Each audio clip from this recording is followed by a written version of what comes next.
السلام علیکم ورحمۃ اللہ وبرکاتہ۔ الحمد للہ والصلاة والسلام علی رسول اللہ، اما بعد۔ اعوذ باللہ من الشیطان الرجیم، بسم اللہ الرحمن الرحیم۔ قد افلح المؤمنون الذین هم فی صلاتهم خاشعون۔ یقیناً وہ اہل ایمان کامیاب ہو گئے، وہ اہل ایمان نجات پا گئے جو خشوع خضوع کے ساتھ نمازیں پڑھتے ہیں۔ محترم بھائیو، دوستو، میری ماں اور بہنوں، نماز میں خشوع یہ مطلوب ہے۔ جس قدر نماز میں آپ خشوع اور توجہ پیدا کریں گے، اسی قدر آپ کو نماز کی فضیلت اور نماز کا اجر ملے گا۔ جس قدر آپ نماز میں توجہ سے اور خشوع سے دور ہوں گے، اسی قدر آپ کی نماز کا اجر و ثواب گھٹتا چلا جائے گا۔ تو جب خشوع اور خضوع نماز کی اصل ہے، تو آئیے ہم یہ دیکھیں کہ نماز میں ہم خشوع خضوع کیسے لائیں۔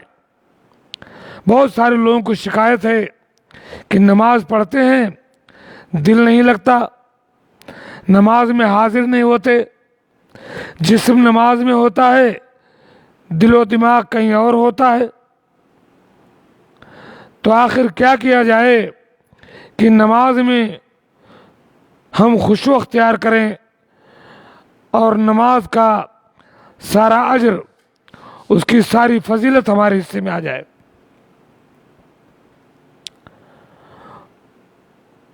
اس کا کچھ باتیں میں آپ کے سامنے عرض کرتا ہوں کہ نماز میں ہم خشوع کیسے لائیں۔ اس میں سے نمبر 1، نماز کے لیے بہتر تیاری کریں۔ وہ کیسے؟ جب اذان ہو جائے، سارے کام چھوڑ کر کے نماز کی طرف توجہ دیتے ہوئے اذان کے کلمات کا جواب دیں، اور اذان کے کلمات کا جواب دینے کے بعد اذان کے بعد کی دعا پڑھیں۔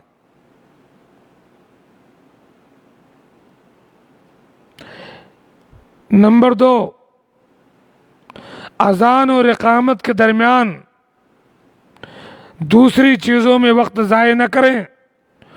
وضو کر کے نماز کی طرف متوجہ ہوں، اور اقامت سے پہلے کا جو وقت ہے، سنن و نوافل ادا کرتے ہوئے اور پھر اس کے بعد ذکر و اذکار اور دعا میں لگ جائیں، کیونکہ یہ دعا کی قبولیت کا وقت ہے۔ نمبر 3،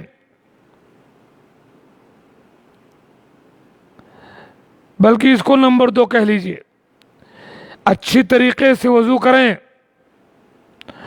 اور وضو سے پہلے بسم اللہ کہیں اور وضو کے بعد کی دعا پڑھیں۔ اذان کے بعد کی دعا پڑھنے کا فائدہ کیا ہے؟ اللہ کے نبی صلی اللہ علیہ وسلم کی شفاعت نصیب ہوگی۔ اور وضو کے بعد کی دعا کا کیا فائدہ ہے؟ جنت کے 8 دروازے کھول دیے جائیں گے۔ ایسے ہی مسواک کا اہتمام کریں۔ اذان اور نماز اور وضو کے وقت، اور صاف ستھرا بہترین لباس پہن کر نماز میں جائیں۔ علم گلم سونے کا لباس یا بغیر کپڑے کے یوں ہی لنگی اور بنیان میں نہ جائیں۔ ایسے ہی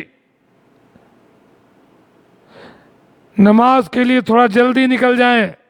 ایسا نہیں کہ صاحب اقامت ہو جائے تب جائیں، پہلے نکل کر کے جائیں تاکہ نماز کی طرف پوری توجہ رہے اور سکون و وقار سے جائیں، ہانپتے کانپتے بھاگتے دوڑتے نہیں، تاکہ نماز میں توجہ برقرار رہے۔ ایسے ہی جب باجماعت نماز میں پہنچیں،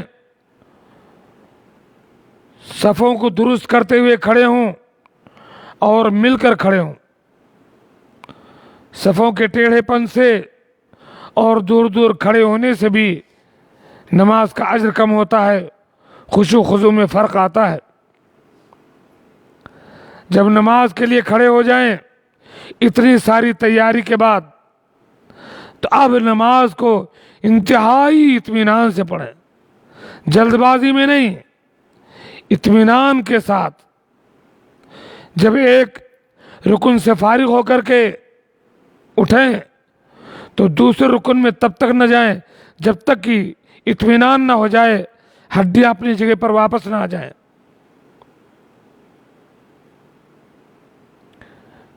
ایسے ہی جب آپ نماز پڑھیں اپنی موت کو یاد کریں کہ شاید اس کے بعد آپ کو زندگی نصیب نہ ہو یا آپ کی آخری نماز ہو، اس تصور کے ساتھ نماز پڑھیں۔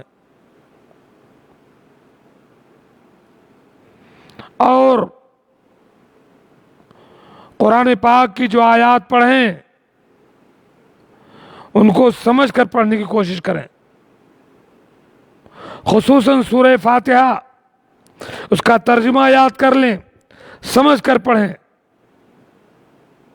الحمدللہ رب العالمین، جانے کہ آپ کیا کہہ رہے ہیں، الرحمن الرحیم، مالک یوم الدین، ایاک نعبد و ایاک نستعین، اہدنا الصراط المستقیم، صراط الذین انعمت علیہم غیر المغضوب علیہم ولا الضالین۔ سمجھ کر کے سورہ فاتحہ پڑھیں اور دوسری صورتیں بھی۔ اس کے علاوہ نماز میں جو دوسرے اذکار ہیں، چاہے وہ تکبیر ہو، چاہے تسبیح ہو، چاہے تحیات ہو، تشہد ہو، تمام کو سمجھ کر کے پڑھیں، تب آپ کو نماز کی لذت ملے گی۔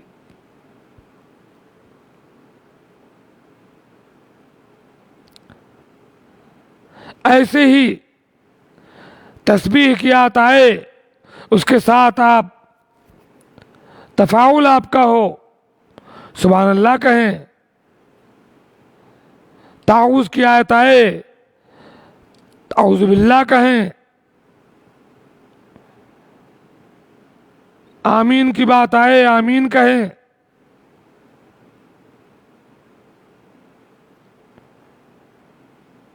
تو ان تمام چیزوں کے اہتمام سے نماز میں خشوع پیدا ہوتا ہے۔ ایسے ہی جو قرآن پاک کی تلاوت کر رہے ہوں، بھر بھر بھر بھر بھر بھر بھر نہ پڑھیں، ایک ایک آیت پر ٹھہر ٹھہر کر کے پڑھیں۔ اس سے آپ کو اس آیت کا مفہوم بھی سمجھ میں آئے گا اور نماز میں توجہ بھی بڑھے گی۔ جب قرآن پاک کی تلاوت کریں ترتیل سے، تجویز سے، اچھی آواز کے ساتھ قرآن پڑھیں، اس سے بھی انشاءاللہ نماز میں خشوع پیدا ہوگا آپ کے۔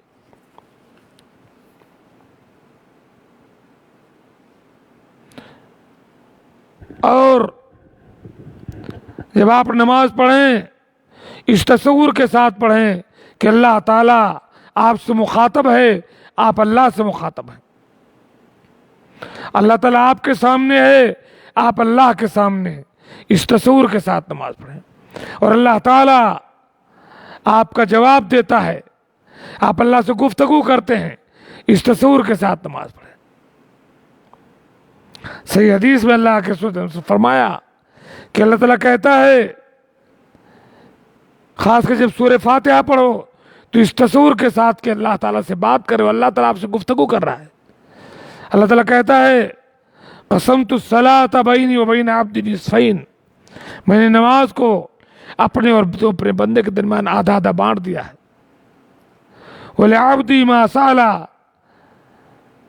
اور میں اپنے بندے کو کچھ عطا کرتا ہوں جو سوال کرتا ہے وہ.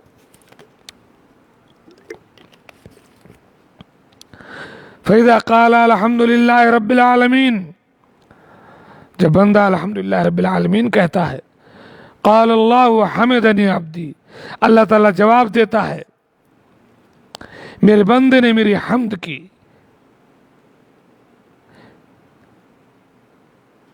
فَإِذَا قَالَ الرحمن الرحیم، الرحمن الرحیم جب کہتا ہے، اللہ تعالیٰ کہتا ہے ثناء علی عبدی، میرے بندے نے میری ثنا کی، میری تعریف بیان کی. فَإِذَا قَالَ مَالِكِ يَوْمِ الدِّينِ، جب بندہ مالک یوم الدین کہتا ہے، اللہ تعالیٰ کہتا ہے مجدنی عبدی، میرے بندے نے میری عظمت بیان کی.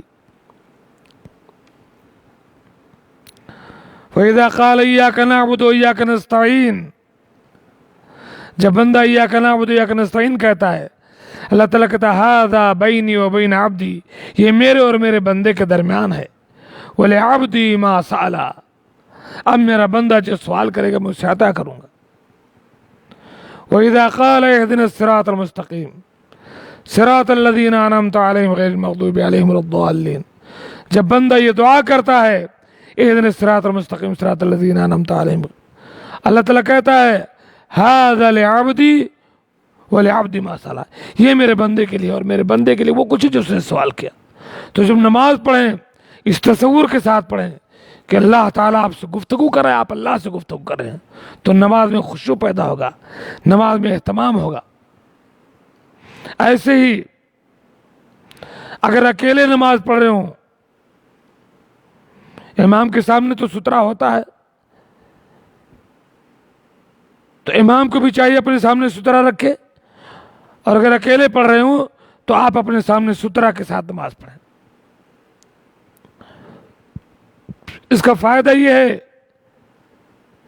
کہ ایک خاص جگہ تک آپ کی نگاہ رکی رہے گی، ادھر ادھر بھٹکیں گے نہیں، سترا رکھا رہے گا تب، اور اس کے اندر سے کوئی گزرے گا نہیں، سترے کے آپ اندر ہو جائیں گے، شیطان کے مرور سے آپ بچا لیے جائیں گے. ایسے ہی نماز پڑھتے ہوئے سجدے کی جگہ پہ نگاہ رکھیں، زیادہ سے زیادہ آپ کا دماغ حاضر رہے گا، ادھر ادھر نہ دیکھیں. ایسے ہی قرآن پاک کی تلاوت ایسا نہ ہو کہ ہر وقت جب دیکھو جب قل هو اللہ انا اعطینہ جو ہے سبح اسما پڑھیں، بدل بدل کر کے قرآنی صورتیں بدل بدل کر کے پڑھیں تاکہ آپ کا دل لگے، آپ کی توجہ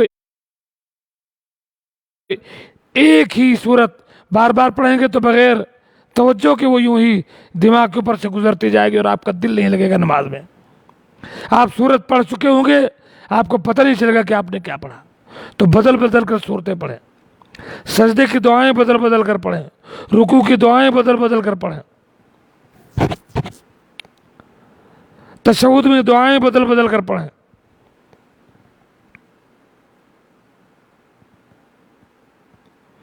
اور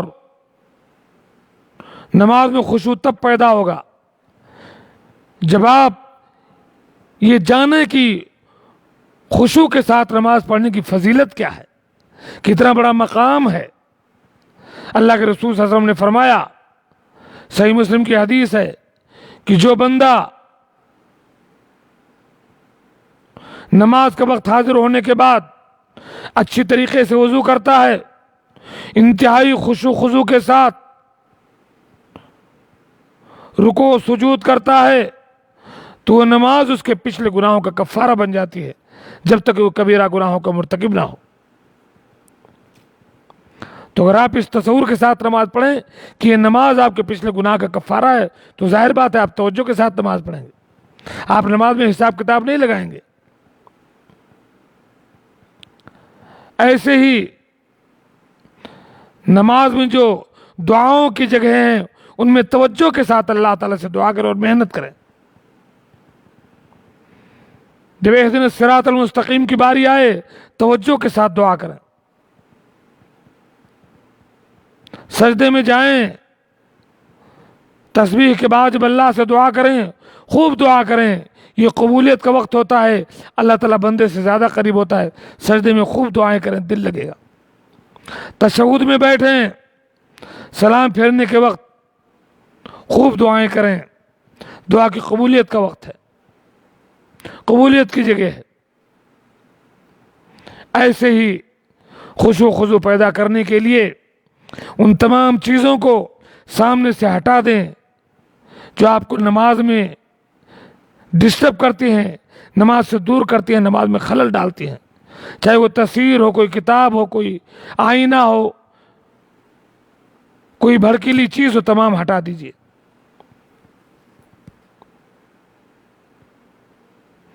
جب آپ کو سخت بھوک لگی ہو اس وقت نماز نہ پڑھیے، کھانا کھا کر نماز پڑھیے، ورنہ خشوع خضوع نہیں رہے گا، آپ کا دل کھانے میں لگا رہے گا۔ جب آپ کو پیشاب اور پاخانے کی حاجت ہو اس وقت نماز نہ پڑھیے، پیشاب پاخانہ سے فارغ ہوئیے تب نماز میں پڑھیے، ورنہ نماز میں آپ کو پاخانہ پیشاب زور کرے گا تو آپ کی نماز نہیں ہوگی۔ اللہ کے نبی صلی اللہ علیہ وسلم نے فرمایا لا صلاۃ بحضرۃ الطعام، کھانا حاضر ہے، بھوک لگی ہے، نماز نہیں، پہلے کھانا کھائیں۔ ولا وهو يدافع الاخبثان، اور دو خبیث چیزیں زور کر رہے ہوں تب بھی نماز نہیں، پاخانہ پیشاب۔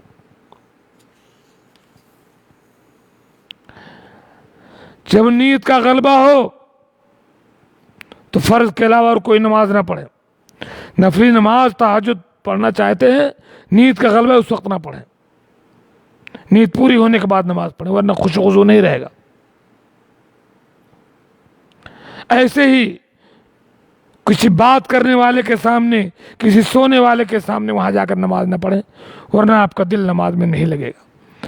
تو یہ کچھ چیزیں ہیں جن پر توجہ دینے سے ہمیں نماز میں خشوع حاصل ہوگی انشاءاللہ، اور ہم قرآن پاک کی اس آیت کے مصداق ہوں گے، قد افلح المؤمنون الذین هم فی صلاتهم خاشعون، وہ مومن کامیاب ہو گئے جو اپنی نمازوں میں خشوع اختیار کرتے ہیں۔